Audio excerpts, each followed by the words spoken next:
Hi everyone, Rach here from Book Piles. What video am I filming today? Welcome to a update. I've got squares going off all over the screen. What on earth is that? Let's sit properly. Forgive not being in front of the bookcase. I mean, technically that is a bookcase there, full of books. You just can't see them very well. Welcome to my February TBR. I am trying to be organised. Again, I remember I said I wouldn't do a TBR, but actually I like having a TBR, so we're probably going to have TBRs. I've got 5 books on my list at the moment. I always try and aim for 5, which if I read 5 every month means I will hit my Goodreads goal of 60 in the year. So yeah, I think I've got 5, and then I've got a backup, so potentially 6. We'll just see how we go.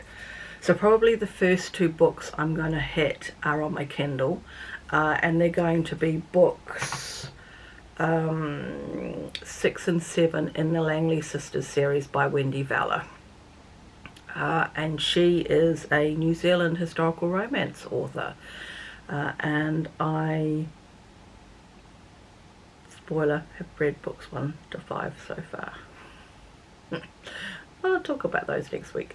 And I have loved the series, so I would like to finish the series. So I've got books 6 and 7 to go with that. And I don't know anything about them, and I haven't looked them up on purpose because, how do I explain this? Like, the series starts around 3 sisters, and then it moves to the sister-in-law of one of the sisters, and then it moves to the business partner / friend of the other sister. And I can't yet figure out from where I am at, and I haven't finished book 5 yet, who the other 2 women are going to be in books 6 and 7. I am wondering if there is a leap to a twin brother and the brother of another husband. That is my guess so far, but I don't know for sure, so I kind of don't want to spoil the surprise for myself. Unless a couple of women bowl up in the rest of this book that I'm currently on, I don't know who the books 6 and 7 are.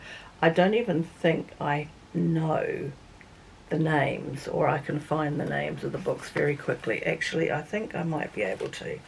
Might being the operative word. I won't take forever. Oh yes, The Lady's Dangerous Love and The Lady's Forbidden Love are books 6 and 7 respectively. So yeah, it doesn't give me any clues, it doesn't help me. I don't know who the subjects of books 6 and 7 are, so I'm a little bit excited about that.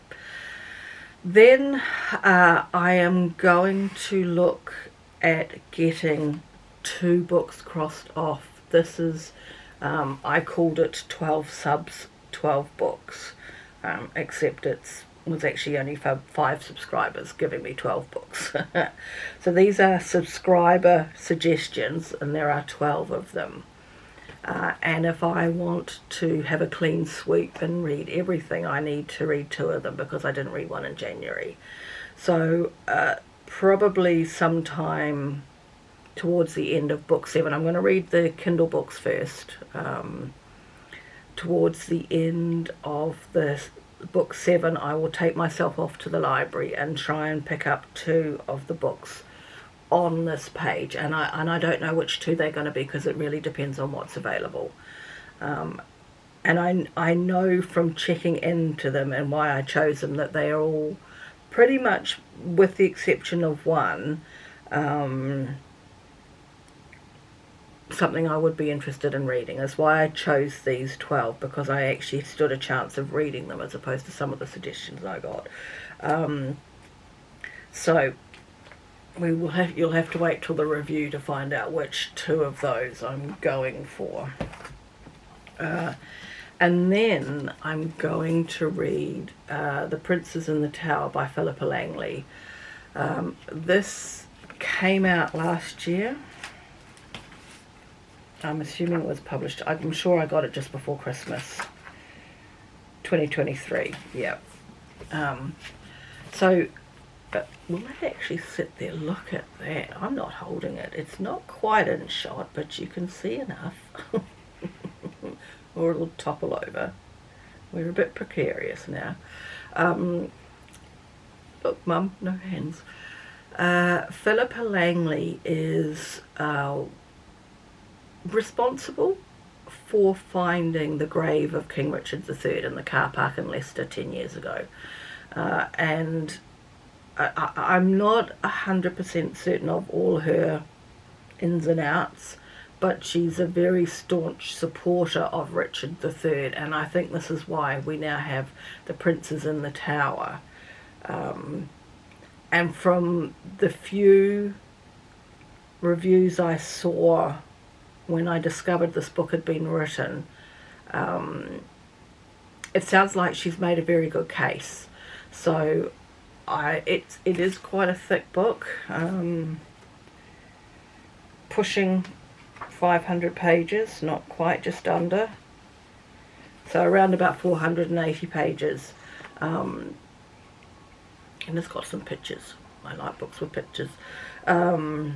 So yeah, I'm looking forward to seeing what her take on the situation is. Briefly, without having looked it up, Richard III was accused of murdering his two nephews, one of whom was the heir to the throne. I believe that is correct. I might be wrong. I'll correct it on the screen if I'm not right, but I think that's right. So he or someone in his court imprisoned them in the Tower of London, and they disappeared. And there's never been like, it's an unsolved crime basically from 500 or 600, 700 years ago. So this is quite interesting. I'm quite interested in that. So I will read this one, and if I have time, because that's quite thick and it's a non-fiction, depending on if I've got time, I will actually read also Alison Ware's version of Richard III and the Princes in the Tower. So it'd be interesting to see how opposing theories potentially these two books are. But I'm not making this an official TBR, it's if I've got time. I did pull out, just to show, this is the first book that Philippa Langley had, or that I've got of hers anyway. It may not be her first book, but this was the story of how she found the grave, how she fought for an archaeological dig, and then how the skeleton was found and then proved that it was Richard III. So I read that ages ago. So that's my TBR. 2 historical romances, 2 potentially contemporary romances, although I do think there are a couple of historicals on there, and a non-fiction. So we will see how we go with those. That's all I have. I shall be back next week with a review of what I read in January. Thanks everyone. Bye for now.